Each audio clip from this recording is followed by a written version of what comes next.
오늘 말씀은 요한계시록 1장 9절부터 20절까지의 말씀을 보시겠습니다. 나 요한은 너희 형제요 예수의 환난과 나라와 참음에 동참하는 자라.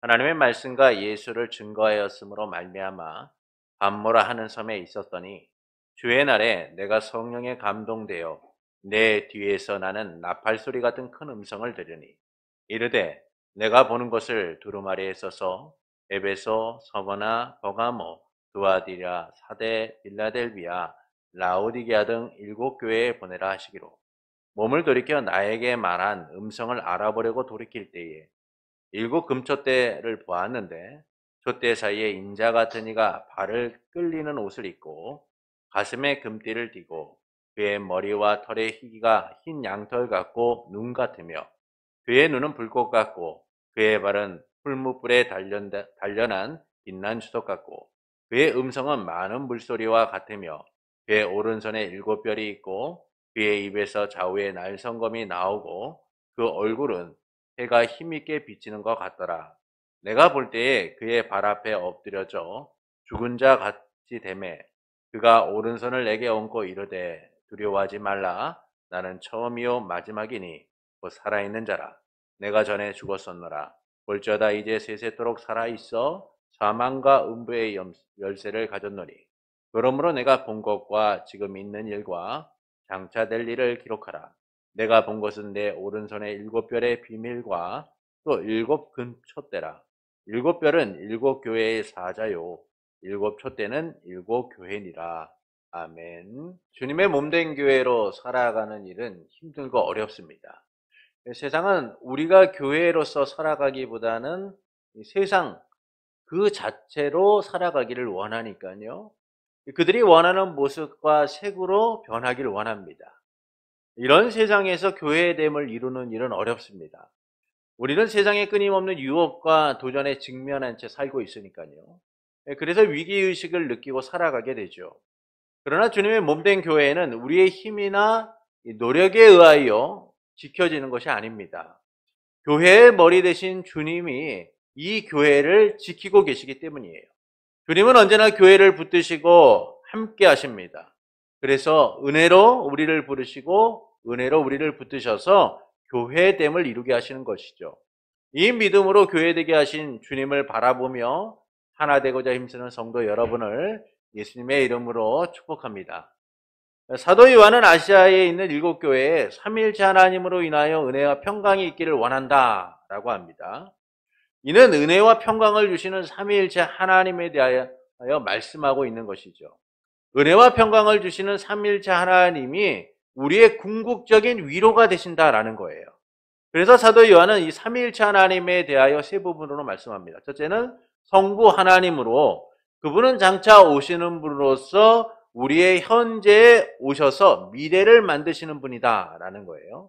둘째는 성령 하나님으로 그분은 온 세상에 보냄을 받아 성부 하나님과 성자 예수님의 사역을 효과적으로 행하시는 분이다라는 겁니다. 셋째는 성자 예수님으로 십자가의 죽음과 부활, 다스림을 통해서 은혜와 평강을 주시는 분이다라는 거예요. 그 이유는 우리를 죄에서 해방하시고 하나님을 위하여 우리를 나라와 백성이 되도록 하셨기 때문이죠. 이처럼 은혜와 평강을 주시는 삼위일체 하나님으로 인하여 고난의 때 성도들은 위로를 받고 하나님의 나라의 완성과 극치를 소망하게 된다라는 겁니다. 그리고 본문은 이제 사도 요한이 인자 같은 이의 환상을 본 내용을 말씀해주고 있어요. 사도 요한은 그가 예수님의 환난과 나라와 참음에 동참함으로 밤모섬의 유배가 되었다라고 말합니다. 그런데 주의 날 성령에 감동되어 나팔 소리 같은 큰 음성을 듣게 되는데 편지를 써서 7교회에 보내라라는 말씀을 듣게 되죠. 그래서 그는 누가 말하는지 알아보려고 뒤를 돌아보게 되었는데 7 금촛대 사이에 인자 같은 분께서 긴 옷을 입고 가슴에 금띠를 띠고 계신 것을 보게 돼요. 그분의 머리와 머리카락은 흰 양털과 눈과 같이 희었고 그분의 눈은 불꽃 같았으며 발은 풀무불에서 재련한 주석 같고 음성은 많은 물소리 같았으며 오른손에 7뼈를 가지고 계셨고 입에는 양날성 검이 나오고 얼굴은 해가 힘있게 비추는 것 같았다라고 합니다. 그래서 사도 요한은 그분의 발 앞에 죽은 자처럼 엎드려 있었다라는 것이죠. 그때 그분이 오른손을 요한에게 얹고 말씀하시기를 두려워하지 말아라. 내가 곧 처음과 마지막이며 나는 살아있었고 살아있는 자이며 전에는 죽었었다라고 말씀해요. 이제는 영원히 살아있어 사망과 음부의 열쇠를 가지고 있다라고 하십니다. 그러므로 지금 내가 본 것과 지금 있는 일과 장차 될 일을 기록하라. 내가 본 것은 내 오른손에 7별의 비밀과 또 7 금촛대라. 7별은 7 교회의 사자요 7 촛대는 7 교회니다 라고 말씀하시죠. 이를 통하여 말씀하시는 바는 무엇일까요? 이 지도자에게 바라는 백성의 마음과 달리 지도자들은 자기 뜻대로 통치하고자 합니다. 아무리 백성들이요, 이런 지도자였으면 좋겠다, 이렇게 통치했으면 좋겠다라고 생각을 하지만 지도자들은 언제나 자기의 뜻대로 통치하려고 한다라는 거예요. 섬김의 자리가 아니라 주인의 자리에서 군림하고자 하죠. 그래서 자기 뜻대로 백성들을 통치하고자 법령을 선포하기도 합니다. 열왕기서에 보면은 남유다와 북이스라엘의 여러 왕들에 대하여 말씀을 합니다. 이들 중 하나님의 말씀대로 산 왕들은 손에 꼽을 정도죠. 대부분의 왕들은 자기 뜻대로 백성들을 통치하려고 했어요. 솔로몬의 죽음 이후 르호보암은 백성들이 그들의 짐을 좀 덜어달라라고 요청하면서 당신이 덜어준다면 우리가 당신의 충성스러운 백성이 되겠다라고 하였습니다. 그러나 이 르호보암은 불량한 친구들의 말을 듣고 오히려 백성들의 짐을 더 무겁게 만들죠.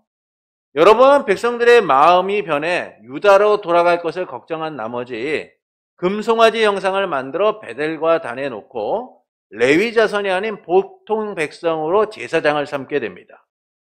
이 일로 인하여 북이스라엘과 백성들이 죄로 오염당하게 되죠. 이에 아합은 나봇의 포도원을 뺏기 위하여 권력을 이용하여 나봇에게 거짓 누명을 씌워 죽이기까지 하죠. 이처럼 세상의 지도자들은요, 백성의 마음보다는 자기가 원하는 대로 백성들을 통치하려고 해요. 어떻게 하면 백성의 마음을 얻어서 내 뜻대로 통치할 것인가, 어떻게 하면 내가 저들을 위해 군림할 것인가를 생각하면서 행동하고 통치하게 됩니다. 그런데 교회 위에 군림하는 인자 같은 이의 모습은 우리가 다름을 보게 돼요.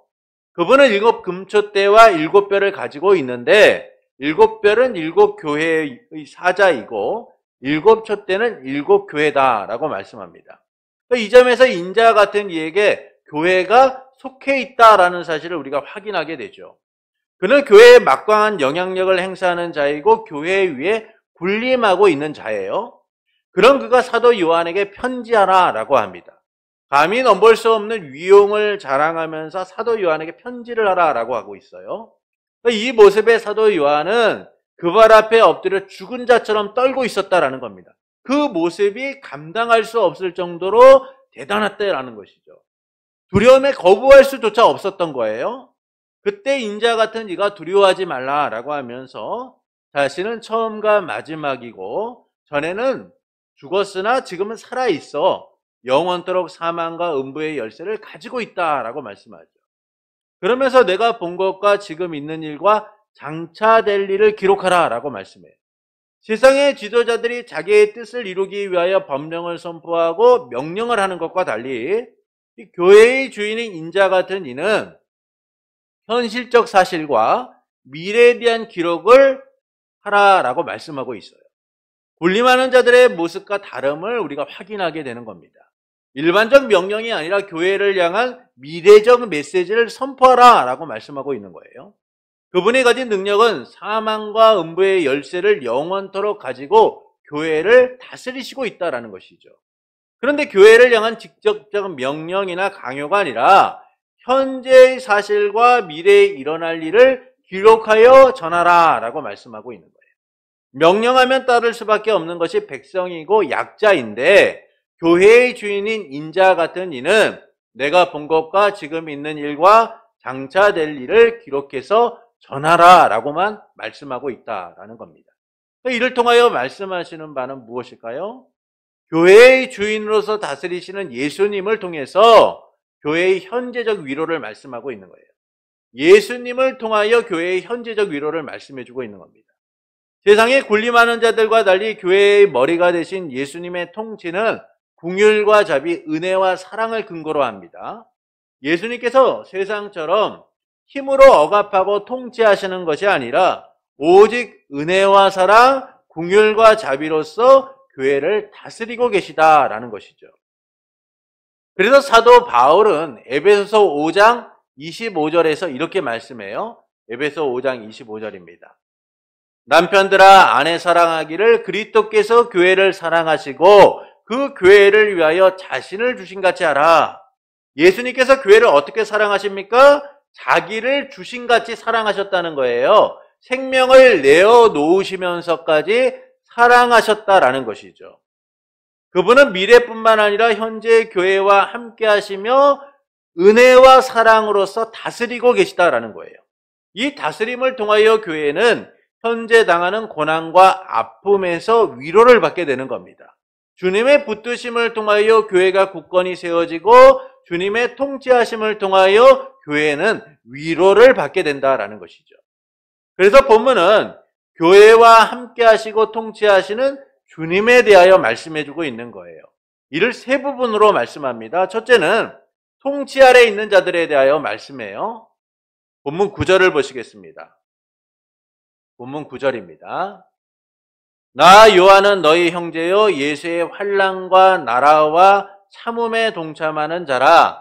하나님의 말씀과 예수를 증언하였으므로 말미암아 반모라 하는 섬에 있었더니. 사도 요한은 자신을 예수의 환난과 나라와 참음에 동참하는 자다라고 얘기하면서 예수님 때문에 그 복음을 전하고 주님을 위하여 일한 일 때문에 반모라는 섬에 있게 되었다. 유배당하게 되었다라고 얘기하죠. 그런데 여기서 예수의 환난과 나라와 참음에 동참하였다 라는 사실로 그가 당하고 있다라는 사실만을 이야기해주고 있는 것이 아니라 그는 모든 성도가 바로 예수의 환난과 나라와 참음에 동참하는 자가 되었다라고 이야기해주고 있는 거예요. 그걸 어떻게 얘기하냐면 나 요한은 너의 형제로서 이와 같이 예수의 환난과 나라와 참음에 동참하는 자가 되었다라고 말해주고 있는 거예요. 이 이야기는 형제된 모든 자들이 똑같이 나라와 환난과 나라와 참음에 동참하는 자가 되었다는 사실을 이야기해주고 있는 것이죠. 여기서 환난은 하나님의 말씀과 그리스도의 증거로 인하여 오게 되는 고난을 말하고 있는 거예요. 나라는 하나님의 나라와 주님의 통치라는 의미를 같이 갖고 있어요. 그래서 주님이 통치하시는다라는 사실을 우리에게 알려주고 있는 겁니다. 그리고 참음은 하나님의 통치를 막으려는 악한 세력에 대한 저항, 인내를 이야기해주고 있는 것이죠. 그래서 예수님의 환난과 나라와 참음에 동참하게 된다라는 것은 예수님과 함께 고난을 받는 성도는 그분의 다스림 안에 거하고 그리스도의 인내에 동참하게 된다라는 사실을 말씀해주고 있는 거예요. 이는 모든 성도가 예수님 안에서 그분의 다스림을 받고 있다라는 겁니다. 그래서 주와 함께 영광을 받기도 하고 고난을 함께 받는 것이 바로 성도된 우리라는 것이죠. 왕이신 주님의 백성으로서 그분의 통치 아래 우리 모두 다 거하고 있다라는 겁니다. 둘째는 인자 같은 이로서 통치하심을 말씀해요. 인자 같은 이로서 통치하심을 말씀합니다. 주의 날 사도 요한은 성령에 감동되어서 나팔소리 같은 큰 음성을 듣게 됩니다. 내가 보는 것을 두루마리에 써서 7교회에 보내라. 이후에 현실에서 환상세계로 옮겨진 사도 요한은 4번에 걸쳐서 성령에 이끌려 환상을 보게 됩니다. 이 요한계시록에 보면은 총 4번에 걸쳐서 그 환상이 나오는 내용들이 나와요. 승천하신 인자의 모습과 지상교회의 모습이 나오고요. 두 번째는 천상교회에서 이루어지는, 천상의 궁전에서 이루어지는 일들이 나오고, 이 세 번째는 바벨론 성의 멸망에 대한 환상을 그가 보게 되고요. 네 번째는 어린 양의 신부인 새 예루살렘 성을 보게 되는 내용이 나옵니다. 이처럼 사도 요한은 본 것을 기록하라 라는 말씀처럼 요한계시록 전체를 통하여 네 번의 환상을 보게 된다는 것이죠. 오늘 본문은 첫 번째 환상에 대한 내용을 담고 있는 거예요. 인자 같은 이와 지상교회를 지금 그가 보게 된 겁니다. 본문 12절부터 16절의 말씀을 우리가 함께 보겠습니다. 본문 12절부터 16절입니다. 우리 말씀을 교독해서 좀 읽겠습니다.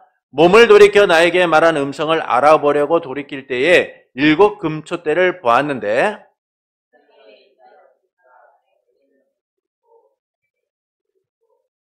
그의 머리와 털의 희기가 흰 양털 같고 눈 같으며 그의 눈은 불꽃 같고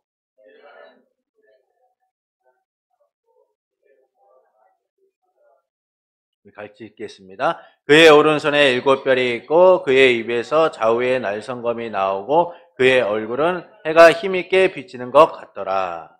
성령에 감동되어 음성을 듣고 난 뒤에 사도 요한은 누가 말하는지 알아보려고 뒤를 돌아봤는데 7 금초대 사이에 인자 같은 이가 있는 것을 보게 됩니다. 그 인자 같은 이가 누구인가를 우리는 다니엘서를 통해서 확인하게 돼요. 다니엘서 7장 13절부터 14절의 말씀을 보시겠습니다. 우리 말씀을 함께 읽겠습니다. 내가 또 밤 환상 중에 보니 인자 같은 이가 하늘 구름을 타고 와서 옛적부터 항상 계신 이에게 나와 그 앞으로 인도되매 그에게 권세와 영광과 나라를 주고 모든 백성과 나라들과 다른 언어를 말하는 모든 자들이 그를 섬기게 하였으니 그의 권세는 소멸되지 아니하는 영원한 권세요 그의 나라는 멸망하지 아니할 것이니라. 이 다니엘서에 보면 다니엘이 환상 중에 인자 같은 이를 보게 됩니다. 근데 이 인자 같은 이가 어떤 사람이냐? 옛적부터 항상 계신 하나님으로부터 권세와 영광과 나라를 받은 사람이다라는 것이죠. 그래서 모든 백성과 나라를 통치하시는 분이다라고 말씀해주고 있어요. 이 점에서 인자 같은 이는 어떤 분이시냐? 왕 같은 존재인 거예요. 통치권을 갖고 계신 분이다라는 겁니다. 예로부터 이 말씀은 장차 오게 될 메시아에 대한 예언으로서 받아들여졌어요. 그리고 우리는 예수님을 통하여 인자가 누구인가라는 사실을 우리가 다시금 확인하게 돼요. 예수님께서는 자신을 스스로 인자라고 하셨기 때문이죠. 안식일을 지키는 문제를 논쟁할 때 예수님은 인자는 안식일의 주인이다라고 말씀하셨습니다. 또한 잡히셔서 신문을 받으셨을 때 인자가 하나님의 권능의 우편에 앉을 거다라고 말씀하세요. 누가복음 22장 66절부터 69절의 말씀을 보시겠습니다. 나리샘의 백성의 장로들 곧 대제사장들과 서기관들이 모여서 예수를 그 공회로 끌어들여 이르되 내가 그리스도이거든 우리에게 말하라. 대답하시되 내가 말할지라도 너희가 믿지 아니할 것이요 내가 물어도 너희에게 대답하지 아니할 것이니라. 그러나 이제부터는 인자가 하나님의 권능의 우편에 앉아 있으리라 하시니. 그러니까 예수님께서 하나님의 권능의 우편에 앉아 계실 것을 말씀하죠. 하나님의 권능은 하나님의 우주적 통치를 나타내는 것으로서 예수님께서 하나님의 보좌 우편에서 영광스러운 통치를 행하게 될 것이다 라고 말씀해주고 있는 거예요. 죄인의 신분이 아니라 십자가의 죽음과 부활과 승천을 통해서 만물을 통치하시고 심판하시는 분으로서 통치하게 될 것이다 라는 사실을 말씀해주고 있는 거예요. 이는 다니엘서에서 인자 같은 이가 하나님의 권세와 영광과 나라를 받고 통치하는 것처럼 예수 그리스도께서 그 일을 행하실 것을 말씀해주고 있는 것이죠. 결국 이 말씀은 다니엘서의 인자 같은 이에 대한 말씀이 어떻게 성취될 것인가를 우리에게 알려주고 있는 거예요. 이 점에서 예수님은 약속하신 메시아이시며 인자 같은 이다라는 사실을 우리가 확인하게 됩니다.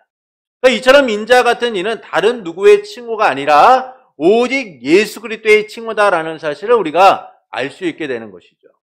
이후에 인자 같은 이의 모습에 대한 설명은 그분의 신적 권세를 나타내주고 있는 거예요. 예수님께서 긴 옷을 입으시고 나오시는 그 모습은 예수님의 신적 권세를 보여주고 있는 것이다라는 겁니다. 이 모습의 사도 요한은 그분의 발 앞에 죽은 자처럼 엎드려 두려움에 떨게 되죠. 그때 인자 같은 이가 오른손을 얹으며 다음과 같이 말씀합니다. 본문 17절부터 19절의 말씀을 보시겠습니다.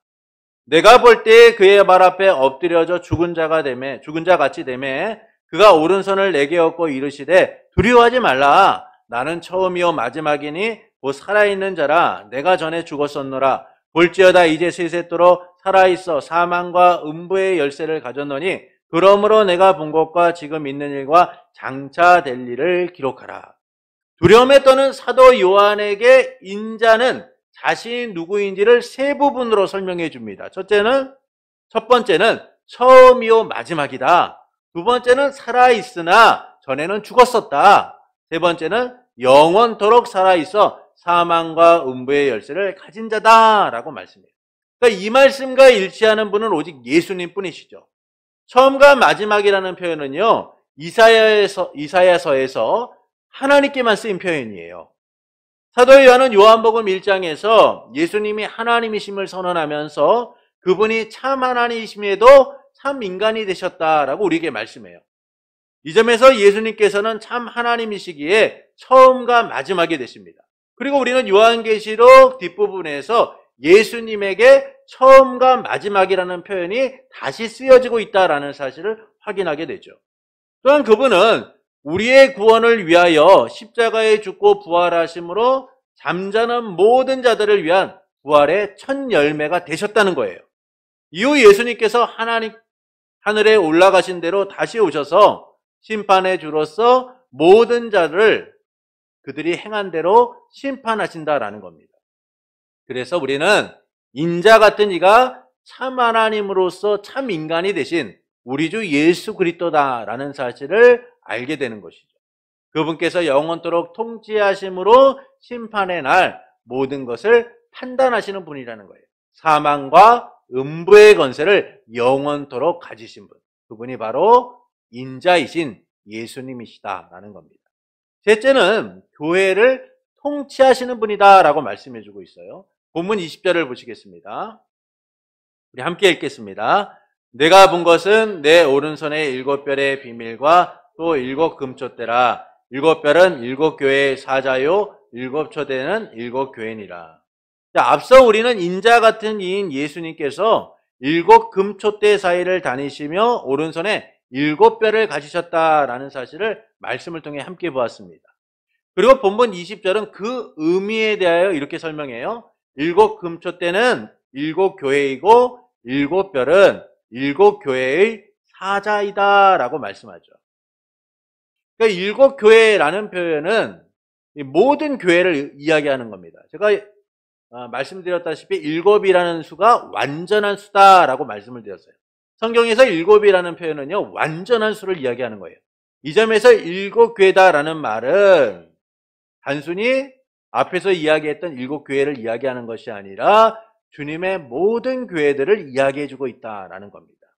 이 점에서 예수님께서 7 촛대를 들고 계시다라는 것은 그분이 교회를 세우시고 통치하시는 분이다라는 사실을 알려주고 있는 거예요. 모든 교회가 그분의 소유다라는 것이죠. 현재 교회를 다스리는 실질적인 통치자가 누구냐? 바로 인자 같은 이인 예수님이시다라는 겁니다. 이런 예수님의 시선이 머무는 것이 바로 교회다라는 사실을 우리에게 알려주고 있는 거예요. 예수님께서 교회와 함께 하시며 교회 안에 그분의 은혜가 흐르도록 하신다는 것이죠. 그래서 예수님은 교회 사이를 다니시면서 교회가 그분의 영광의 공동체가 되도록 하시는 거예요.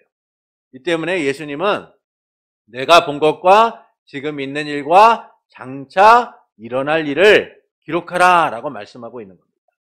고난과 아픔 속에서 허덕이고 낙심하는 교회, 압제와 고통으로 희망을 잃은 채 주저앉은 교회, 하나님의 나라를 위해 세상에서 처절하게 몸부림치며 싸워가고 있지만 지쳐있는 교회, 그 교회를 다스리는 분이 주님이시며 그분이 교회의 영광을 위하여 어떻게 행하실 것인지를 알려주라 라고 말씀해주고 있는 거예요. 이런 예수님께서 영원토록 사망과 음부의 열쇠를 가지신 분으로서 최종적 승리를 이루시는 분이기 때문이다라는 겁니다. 음부의 권세가 이기지 못하도록 교회를 지켜서 반드시 승리하게 하시는 분, 그분이 바로 인자 같은 이이며 우리 주 예수 그리스도이시다는 것이죠. 그분이 7 금초대를 들고 지키시고 계시다라는 겁니다. 그래서 예수님이 교회의 주인으로서 통치하신다라는 것은 교회의 현재적 위로를 주는 거예요. 주님이 반드시 교회를 보호하시고 승리하게 하시니까요. 그래서 어떤 고난과 핍박도 교회를 흔들거나 무너뜨릴 수 없다는 겁니다. 잠시 고난이 오고 어려움이 와도요, 교회의 최종 승리는 통치하시는 예수 그리스도를 통하여 정해져 있기 때문인 것이죠. 그래서 본문의 말씀은 교회의 주인으로서 다스리시는 예수님을 통하여 교회의 현재적 위로를 말씀하고 있는 거예요. 우리 모두 다 주님의 붙드심을 통하여 보존받고 최종적 승리를 누리게 될 것이라는 그 소망으로 이끌고 있는 겁니다.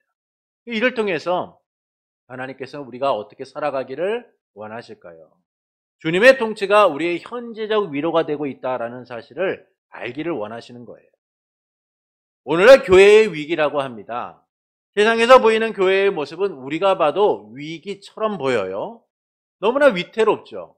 이런 상황에서 주님의 다시 오심을 통해서 하나님의 나라의 완성과 극치를 바라보는 성도의 삶은 불안하고 초조할 수밖에 없습니다. 위기의 타겟책이 보이지 않으니까요. 그래서 교회를 다시 일어나야 한다라고 말하고 교회의 부흥을 위하여 우리는 여러 방법들을 모색하고 살아가요. 그러나 교회가 위기가 아니었던 적이 있습니까? 교회는 언제나 세상의 공격을 받았고 언제나 위기였어요. 이와 같은 교회를 지키고 보호하는 것은 우리가 아니라 교회의 주인이시고 통치자이신 예수 그리스도이심을 우리가 알아야 된다는 거예요. 주님은 무너질 것 같은 교회의 위기 속에서도요, 언제나 교회를 지키셨고 다시 일어서도록 만드셨어요. 여러분, 겨울이 되면 다 죽은 것 같은 새싹들이요, 겨울이 되면 다 죽은 것 같은 그 새싹들이, 꽃들이 봄이 되면 다시 피지 않습니까? 교회도 언제나 혹독한 고난의 겨울을 지나서 봄과 같은 날들을 맞이하며 살아왔어요. 또 혹독한 고난의 겨울을 맞이하고 또 봄을 맞이하는 이런 반복된 과정들을 통하여 교회는 항상 보존되어 왔고 지켜져 왔습니다. 그것은 우리 주 예수 그리스도께서 통치하시기 때문이죠. 언제나 우리를 붙드셔서 지키고 보호하시기 때문이에요. 2000년 동안 교회는 주님의 통치 아래 존속되어 왔습니다. 그래서 주님의 몸된 교회는 안전한 거예요. 주님의 다스림 속에서 보호받고 있는 겁니다. 예루살렘 교회의 부흥은 놀라웠습니다. 오순절 성령 강림 이후에 베드로의 설교를 들은 많은 사람들이 말씀을 듣고 세례를 받게 되었어요. 그 수가 무려 3,000명이나 되었다라고 할 정도로 예루살렘 교회의 부흥은 놀라웠습니다. 이후 사도들이 7 집사를 세워서 기도하는 일과 말씀의 사역에 힘쓰자 날마다 하나님의 말씀이 왕성해지고 제자의 수가 많아지게 되었죠. 놀라운 부흥의 역사가 예루살렘 가운데 일어나게 되었어요.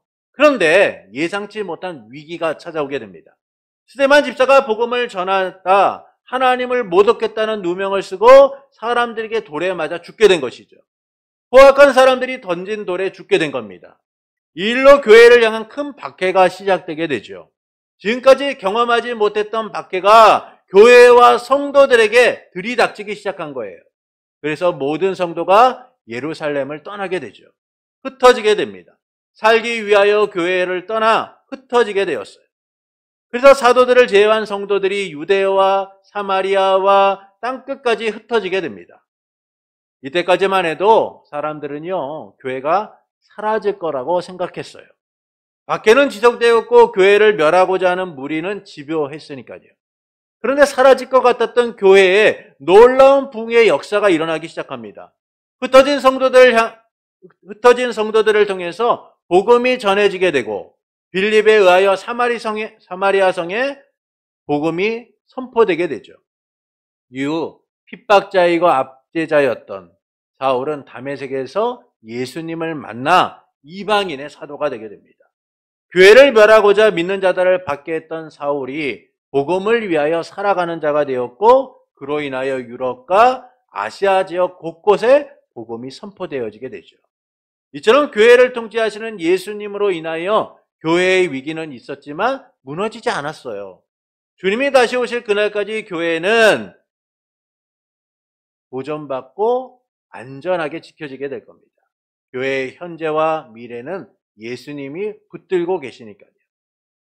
교회의 고난과 위기는 최종적 승리의 승리를 위한 가정일 뿐입니다.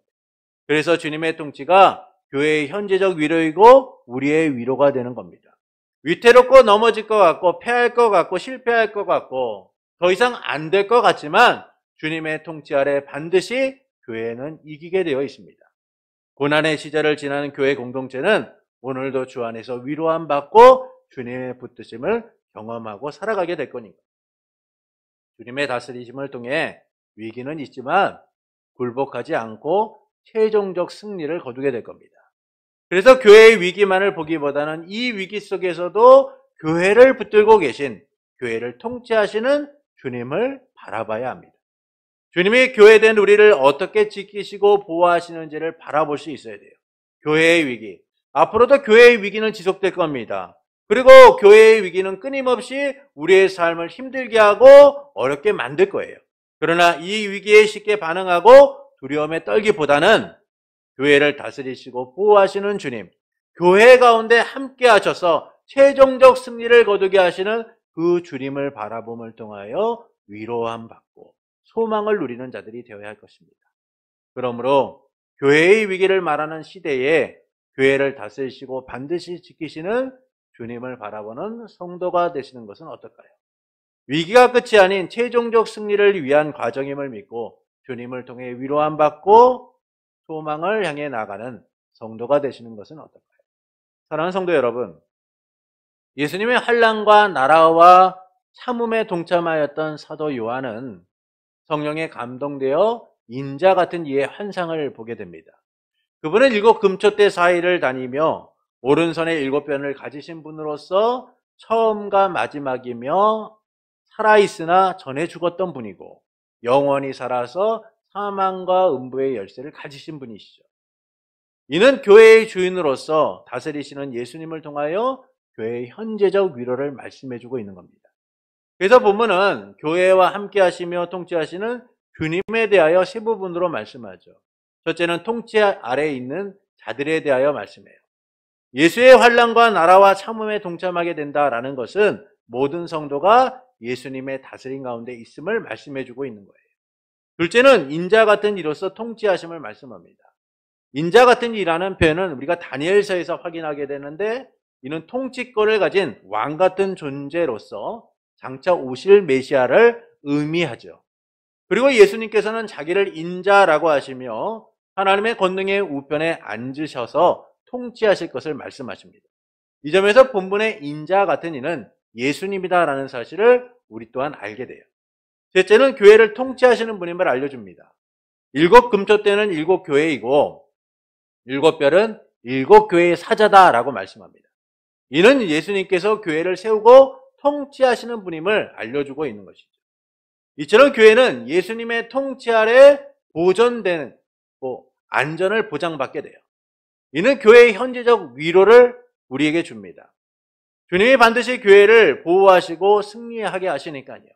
그래서 교회가 위태롭고 교회가 많은 문제와 어려움을 겪어도 주님이 이 교회를 지키시기 때문에 우리는 위로함을 받고 소망 가운데 나가게 되는 겁니다.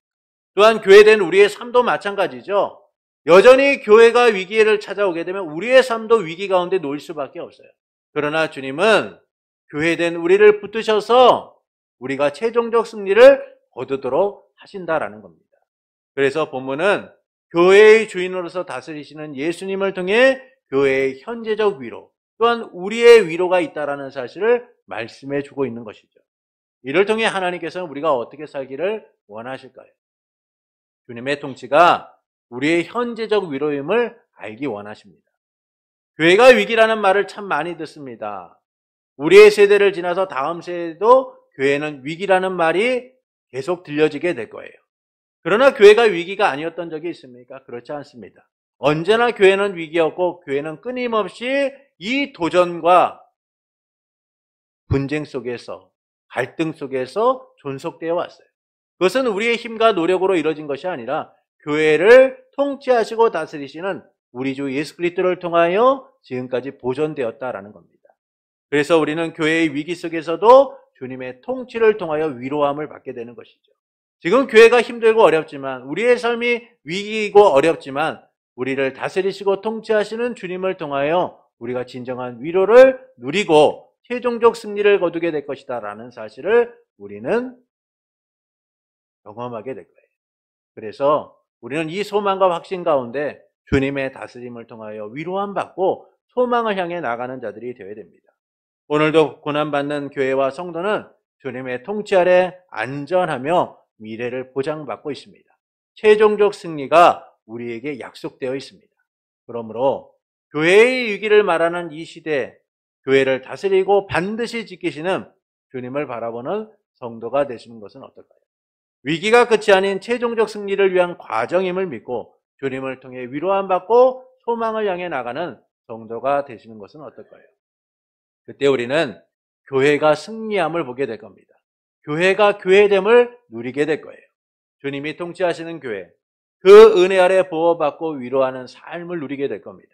하나님의 나라의 완성과 극치를 향한 위대한 여정을 예수 그리스도의 붙드심을 통하여 계속하게 될 거예요. 그러므로 교회를 다스리시는 주님을 통해 현재적 위로를 누리기를 원하는 성도 여러분에게 최종적 승리를 선언하시고 이루실 삼위일체 하나님으로 인하여 교회로서 날마다 부흥하고 세워지는 은혜가 있기를 예수님의 이름으로 축원합니다.